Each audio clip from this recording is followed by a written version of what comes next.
Welcome to Smart Money TV. Today we have Barry Saywitz, president of the Saywitz Company, a Newport Beach, California-based commercial real estate brokerage company, and we're talking about commercial real estate and leasing negotiations. Barry, welcome to the show. Thanks for having me, Rick. Tell me, what are the specific areas that the Saywitz Company focuses on?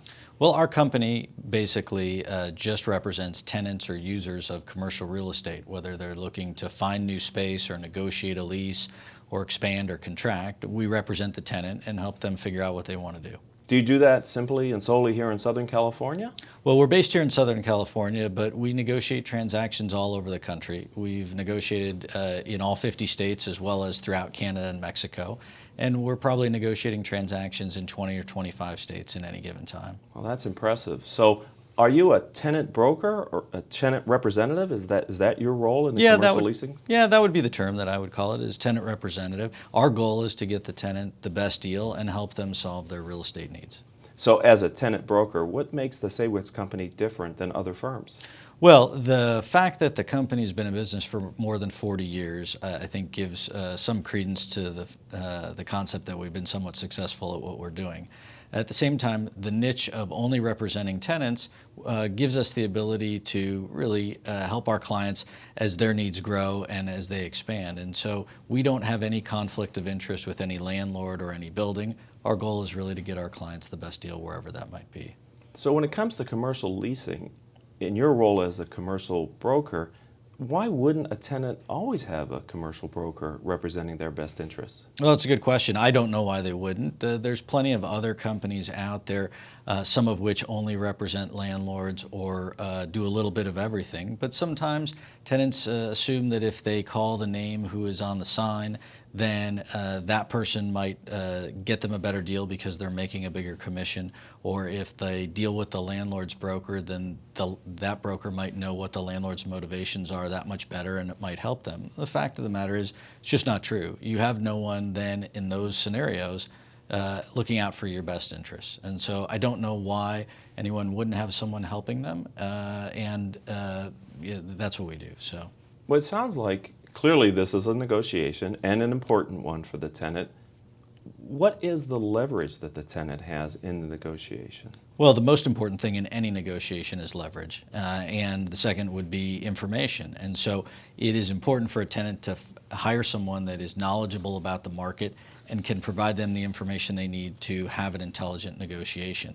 In terms of creating leverage by negotiating with more than one building and understanding what the landlord's motivations are or aren't, that's how we really are able to negotiate the overall best terms and conditions. Barry, can you think of a recent example or some specifics about how that plays out on the tenant side in a lease negotiation?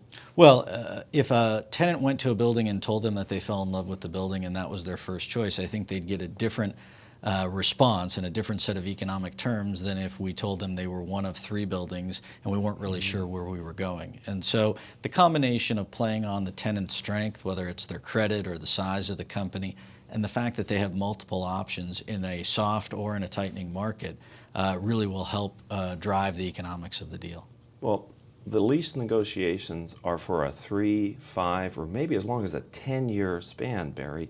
What beyond pricing, financial leverage, are the tenants' opportunities for negotiation with the landlord? You know, unlike buying a house where you're really negotiating just the purchase price, in commercial real estate you have rent, you have free rent, you have tenant improvements, you have operating expenses, you have parking charges, you have air conditioning and other operating expenses. And so there are a multitude of things that require negotiating, and they're all negotiated at the same time, and they all have an economic impact on the tenant.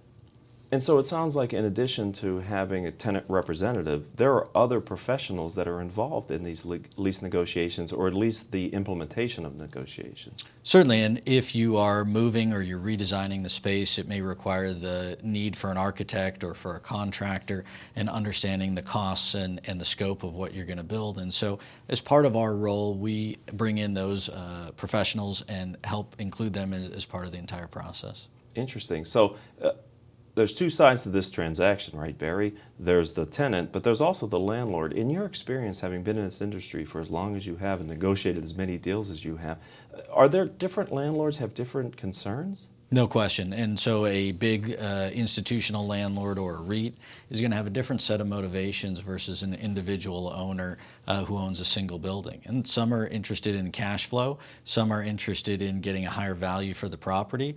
And it's important to understand what the other side's goals and objectives are so that you can negotiate accordingly. It's got to be a win-win at the end of the day. The issue is I want to try and make sure that I take advantage of the incentives that are available as best we can. So the Saywitz company clearly has expertise in this area of tenant representation.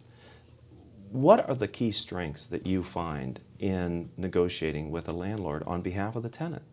Well, we certainly try and take advantage of the tenant's credit or the size, or regardless of whether the market is soft or whether it's tightening, you want to capitalize on the strengths that your client has so that you can get the overall best deal. And each transaction stands on its own, and we're not really concerned what the guy down the street did or what the neighbor did. The goal in negotiating the lease is creating our own market as best we can to benefit our client. So Barry, any final words for our audience today on your appearance on Smart Money TV? Well, I would just say for those companies out there that are looking at a move or getting ready to negotiate a lease, certainly start well in advance and make sure you're prepared and that you're educated on what the market is. And then surround yourself with professionals that are going to help guide you through the process and be able to negotiate the overall best terms. Barry, thanks again for being a part of the show. It's really enjoyable to have you on the program.